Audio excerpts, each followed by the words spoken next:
For sure, and Jim will have more on the weather in just a moment. A manhunt ended early this afternoon as San Marcos continues to investigate a string of violent crimes. Keith Lewis III, this man was arrested by U.S. Marshals and FBI agents in Austin. He's accused of raping his roommate on Monday. Police say it happened at the Edge Apartments in San Marcos. Police are looking into whether Lewis is connected to 3 other attacks.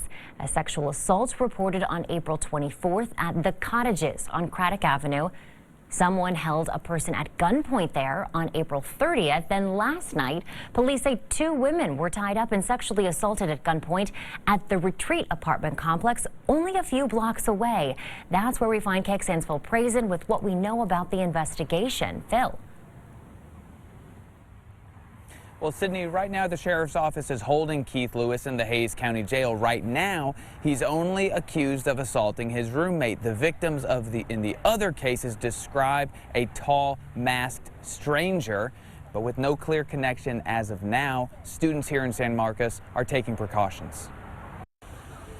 The last week and a half, a suspect took advantage of unlocked doors and windows, breaking in, some cases with a gun. We cannot say definitively that he is the person responsible for all these crimes.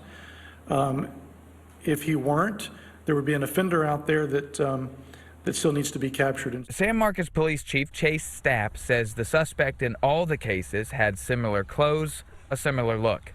Yeah, it's been pretty concerning, honestly. Texas State student Christian Delgado lives in the Retreat with roommates. Says he usually leaves his doors unlocked, but not after this.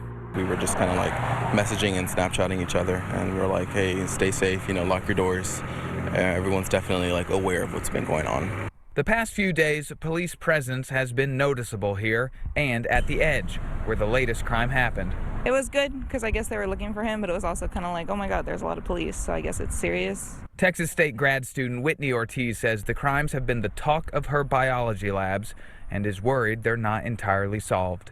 It's a little concerning because I live kind of in a house on this side of campus.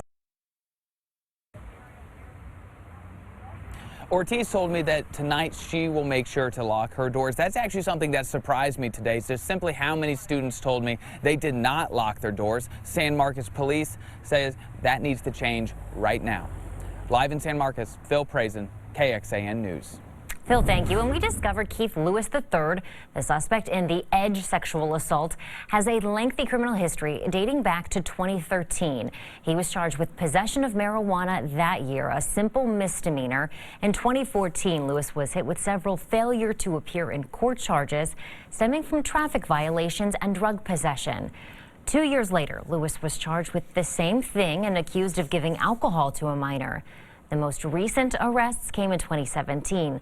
Lewis was arrested for driving with an expired license and marijuana possession. Students and San Marcos residents are going to see an increase in police presence and may have a hard time keeping up with what's happening in their city.